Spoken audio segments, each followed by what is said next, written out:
다 함께 사도신경을 신앙을 드리겠습니다. 전능하사 천지를 만드신 하나님 아버지를 내가 믿사오며 그 외아들 우리 주 예수 그리스도를 믿사오니 이는 성령으로 잉태하사 동정녀 마리아에게 나시고 본디오 빌라도에게 고난을 받으사 십자가에 못 박혀 죽으시고 장사한 지 사흘 만에 죽은 자 가운데서 다시 살아나시며 하늘에 오르사 전능하신 하나님 우편에 앉아 계시다가 저리로서 산 자와 죽은 자를 심판하러 오시리라. 성령을 믿사오며 거룩한 공회와 성도가 서로 교통하는 것과 죄를 사하여 주시는 것과 몸이 다시 사는 것과 영원히 사는 것을 믿사옵나이다. 아멘. 211장을 부르겠습니다. 찬송가 211장 값비싼 향유를 주께 드린 우리 헌신의 마음을 가지고 211장 부릅니다.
기도하겠습니다. 오늘도 우리를 다정하게 불러주시는 주님의 귀한 사랑의 말씀 앞에 엎드립니다. 주님은 늘 저희들에게 온유하고 따뜻한 말로 불러주시고 보듬어 주시는데 우리의 입에서는 과연 주님과 같은 귀한 말이 나오는지 살펴봅니다. 이 한 주를 살아오며 또 오늘까지 살아오며 우리의 입에는 주님이 가지셨던 생명과 사랑의 말보다는 독설과 무서운 말들이 많았음을 고백할 수밖에 없습니다. 주님, 저희들을 불쌍히 여겨주시고 용서해 주시옵소서. 연약한 자들에게 힘을 주기보다는 그 연약함의 시비를 가리는 일에 말이 빨랐습니다. 어두운 세상에 빛이 되는 말보다는 밝은 세상에도 어둡게 만드는 말이 많았습니다. 두려운 자에게 소망을 주는 말보다는 저들에게 희망을 뺏는 말이 많았고, 슬픔에 빠진 자 위로한다고 했지만 오히려 더 큰 슬픔에 빠지게 만드는 일들이 많았습니다. 이처럼 우리의 입술에는 향기로운 생명의 말보다는 죽음과도 같은 무덤의 말이 많았으니 주님께 무슨 말씀을 드릴 수 있겠습니까? 오히려 저희들이 길 잃은 자들을 친절하게 잘 이끌기보다 더 어지럽게 했던 우리의 모습을 고백하며 이 시간도 송구한 마음으로 주님 앞에 엎드렸으니 불쌍히 여겨주시고 이제 오늘 이후로부터 우리의 입술과 우리의 말이 거듭나서 우리를 생명회로 인도하신 것처럼, 우리를 구원으로 인도하신 것처럼 우리의 인생의 황혼이 깃들 때에 황혼의 아름다운 만큼이나 우리의 입술에 아름다운 열매들이 맺히는 귀한 삶을 살게 해 주시옵소서. 하나님, 값비싼 향유를 주님께 아낌없이 쏟아 부었던 막달라 마리아처럼 저희들도 주님 앞에 우리의 귀한 것 드릴 줄 알게 하시고 무엇보다 우리의 마음을 들여 하나님께로부터 귀한 섬김을 칭찬 들을 수 있는 삶이 되게 해 주시옵소서. 주님을 섬기며 연약한 자들을 섬기며 살다가 주님 부르시는 날 평안히 주님 나라로 들어가기를 소망합니다. 하나님, 이 땅에서 수고가 먹고 마심에 그치지 않게 하시고 선한 일, 거룩한 일, 사랑스러운 일들로 채워가는 우리의 남은 여정이 되게 해 주시옵소서. 우리의 자녀들이 이와 같기를 원합니다.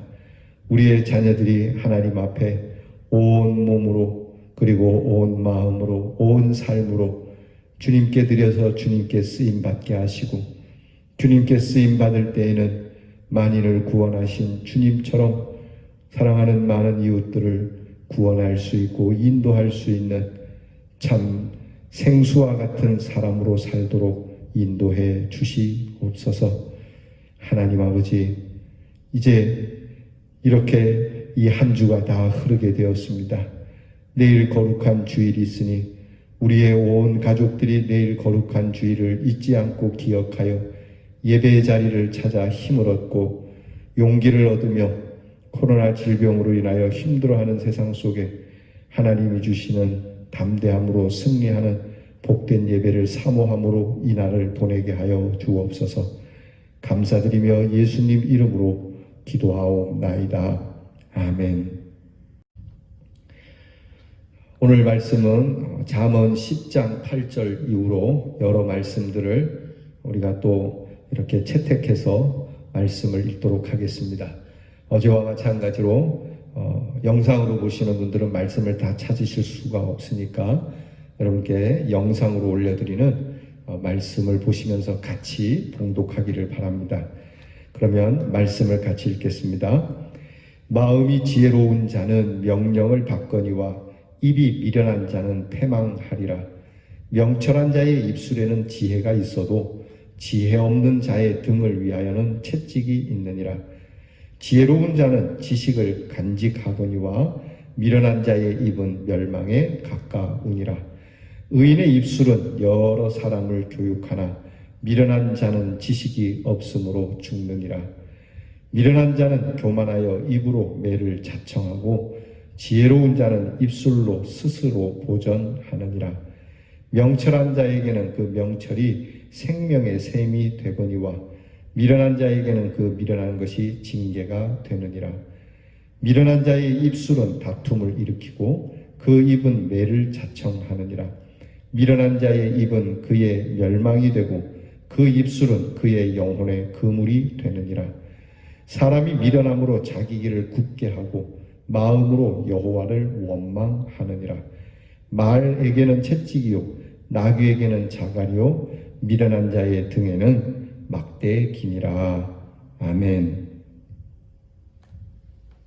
잠언의 말씀은 미련한 자의 입술에 대한 것을 거듭 언급하고 있습니다. 지혜는 곧 말씀이고 말씀은 입으로부터 선포되는 것이니까요.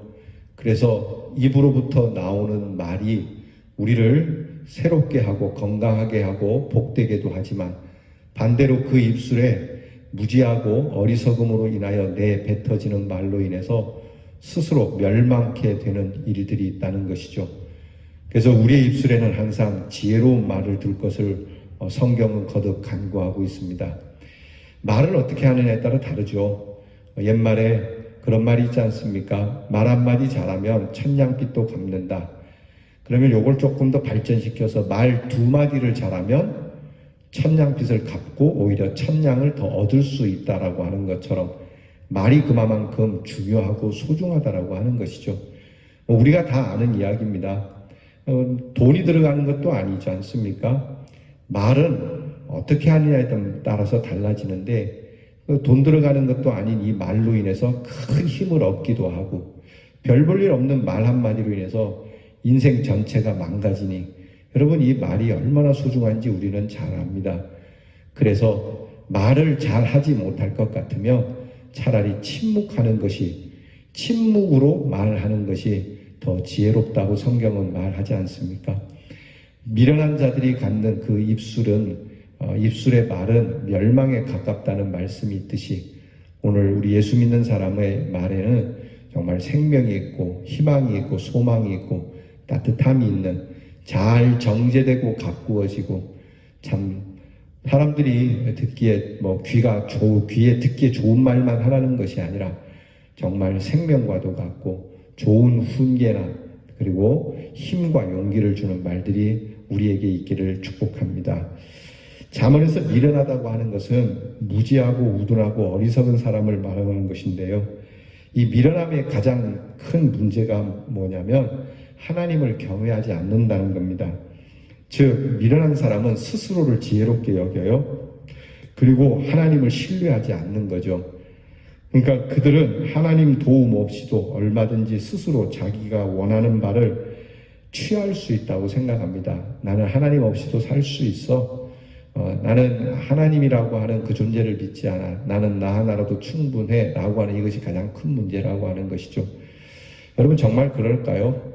여러분 하나님께서 바람 한 번만 훅 부시면 하나님께서 정말 물이나 공기나 햇빛을 주지 않는다면 우리의 수고가 무슨 도움이 되겠어요? 그러니까 하나님의 도움 없이 살 수 있다, 하늘의 도움 없이 살 수 있다고 말하는 것이 바로 미련한 자들의 큰 특징이라고 합니다. 이런 사람들의 결국은 그 끝은 근심이고 비통을 안겨줄 수 있음은 물론이고요. 미련한 자 자신이 큰 슬픔과 회한으로 인생을 마칠 수밖에 없다는 것이 성경의 가르침입니다. 제가 목회하면서 그런 분들 많이 봤습니다. 나 하나님 없이 살 수 있어요. 하나님 나오보라 그래. 이렇게 말했던 분들이 임종할 때 되면 부들부들 떨어요. 크게 고통과 절망을 느끼고 두려워합니다. 결국 그렇게 되는 거거든요. 여러분 여기에서 한 사람도 벗어날 수 없다는 것을 여러분이 기억하셔야 됩니다. 오늘 말씀은 미련한 자가 미련하게 사는 것으로 인해서 나타나는 운명적인 것과 같은 모습으로 그 결과를 드러내주고 깨우쳐주고 있는데요.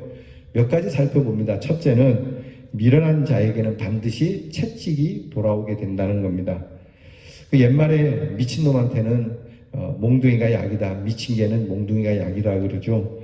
이거는 단순히 정신적 지체를 말하는 것이 아닙니다.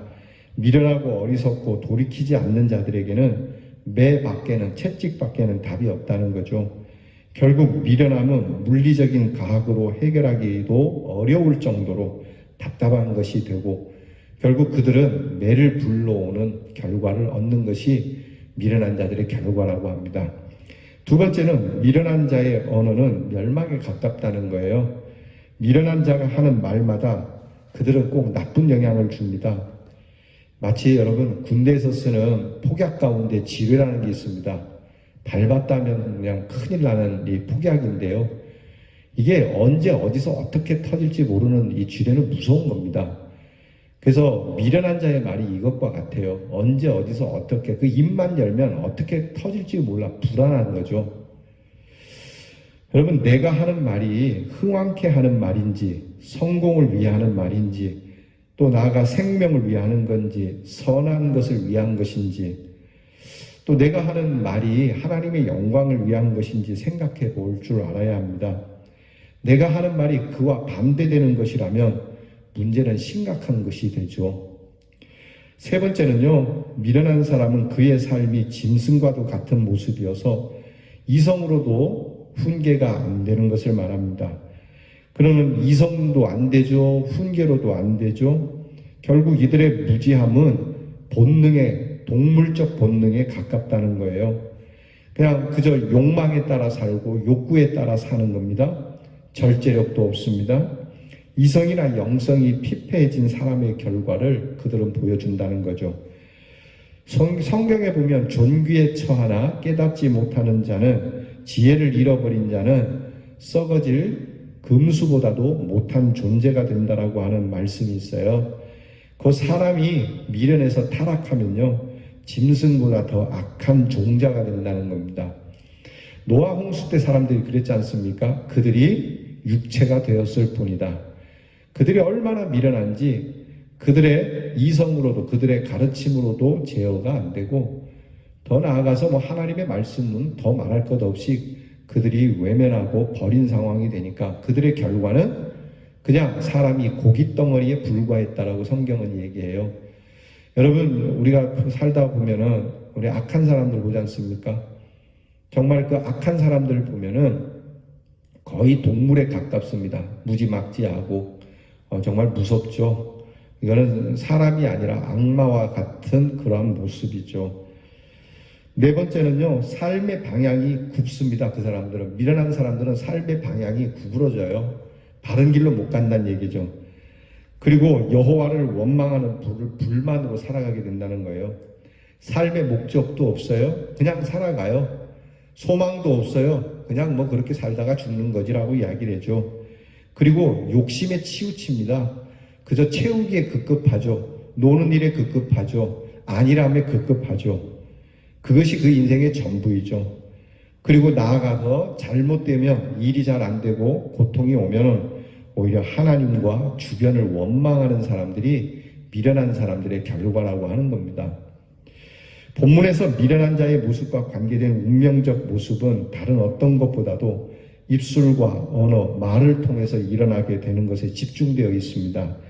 즉, 지혜로운 사람은 언어 생활을 통해서 지혜를 주고 지식을 소유하며 그 말로 자기 자신을 보호하기도 하고, 또 좋은 말씀을 받아들이고 명철의 샘물이 되고 의인의 모습으로 여러 사람들을 교육할 수 있지만, 미련한 사람은 오히려 매를 자청하고 굽은 길로 가다가 멸망에 이를 수밖에 없다는 비참한 운명을 오늘 성경은 말씀해 주는 겁니다.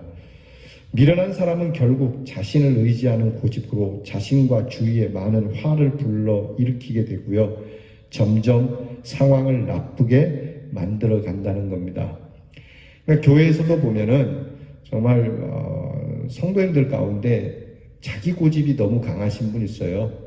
이제 적당히 하고 하나님 말씀에 엎드려서 스스로 회개하고 돌이켜서 하나가 되고 희망이 되는 쪽으로 발걸음을 옮기지 않고, 자기가 미련하게 뱉은 말을 접지 못해서, 그걸 거두어들이지 못해서 끝까지 그것을 고집하다가 상황을 나쁘게 만들고 스스로도 그렇고 공동체에게도 참 악영향을 주다가 끝나는 경우가 있다는 거예요.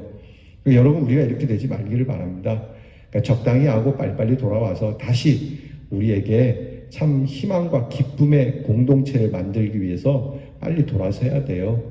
그리고 여러분, 우리가 내뱉은 말을 접는 것이 어렵지만 그래도 내가 잘못된 말을 접어드릴 때는 나도 그렇고 또 다른 사람이 그렇게 할 때는 그것을 축복해주고 칭찬해줘야 됩니다. 사도 바울을 보시죠. 사도 바울은 예수님을 부인했고 예수 믿는 사람을 잡아 죽이던 사람입니다. 그런데 바울이 예수님을 만나서 자기가 얼마나 잘못된 말을 했고 얼마나 잘못된 지혜에 빠져 있었는지를 전하면서 살았지 않습니까? 그러면 바울이 이렇게 전하는 것이 쉬웠겠습니까? 자기가 가진 신념을 꺾고 예수를 만난 이 사실 앞에 충성하는 게 쉽지 않습니다. 분명히 이게 맞는 말인데도 내가 뱉은 말 때문에 맞다고 차마 말을 못하는 거예요. 이것이 분명히 그릇된 걸 알면서도 내가 내뱉은 말 때문에 그릇되다고 말을 못하는 것이죠. 그런데 바울은 용기를 내었어요. 그렇게 했어요. 보면은 바울이 그렇게 전할 때 그러면 바울의 말을 듣는 사람도 아, 바울이 저렇게 전하는구나 라고 칭찬하고 축복을 해야 되는 거거든요. 그런데 유대인들은 그렇게 하지 않았다는 것이죠. 여러분, 우리가 이 말에 대해서 우리의 결과를 어떻게 가져야 될지 우리가 미리 짐작할 수 있기 때문에 이렇게 우리가 잘못 내뱉은 말에 대해서 그 결과가 나쁘게 오지 않도록 빨리 수정하고 인정하는 것이 참 중요합니다. 잠언의 말씀은 미련함이라고 하는 것이 이처럼 인간을 불행한 존재가 되게 해줄 수 있다는 것을 깨우쳐 주어서 우리로 불행을 막게 해주시고요. 지혜자로서 명철을 갖고 살도록 도우시는 말씀이에요. 우리도 지혜의 교훈을 듣지 못하고 받아들이지 못하는 미련한 자가 될 수 있는 기회가 많다는 걸 알고요. 늘 말씀의 지혜를 통해서 내 언어 생활을 훈련하고 그리고 내 말의 생활 속에서 지혜가 정말 문득문득 번뜩번뜩 드러나고 묻어나는 하나님의 사람들이 될 수 있는 우리 대언의 성도가 되기를 바랍니다. 기도하겠습니다. 하나님, 우리의 잘못된 언어 습관과 그리고 우리의 마음의 미련함 때문에 뱉어버린 참 좋지 않은 결과를 불러올 수밖에 없는 수다한 말이 있음에도 하나님께서 우리의 말을 불쌍히 여겨주시고 우리를 거듭나게 하사 이제 우리의 입술이 하나님이 주시는 영의 말씀, 깨끗하고 거룩하고 신령하고 축복된 말씀을 갖는 입술로 변화시켜 주셨으니 우리의 입술을 다시 더럽혀 세상의 욕심과 그리고 더러움에 가득 찬 무덤과 같은 말을 하지 않으며 살아가게 해 주시옵소서. 예수님 이름으로 기도하옵나이다. 아멘. 주께서 가르쳐 주신 기도를 다 함께 드리겠습니다. 하늘에 계신 우리 아버지여, 이름이 거룩히 여김을 받으시오며 나라 임하옵시며 뜻이 하늘에서 이루어진 것 같이 땅에서도 이루어지이다. 오늘날 우리에게 일용할 양식을 주옵시고 우리가 우리에게 죄 지은 자를 사하여 준 것 같이 우리 죄를 사하여 주옵시고 우리를 시험에 들게 하지 마옵시고 다만 악에서 구하옵소서. 대개 나라와 권세와 영광이 아버지께 영원히 있사옵나이다.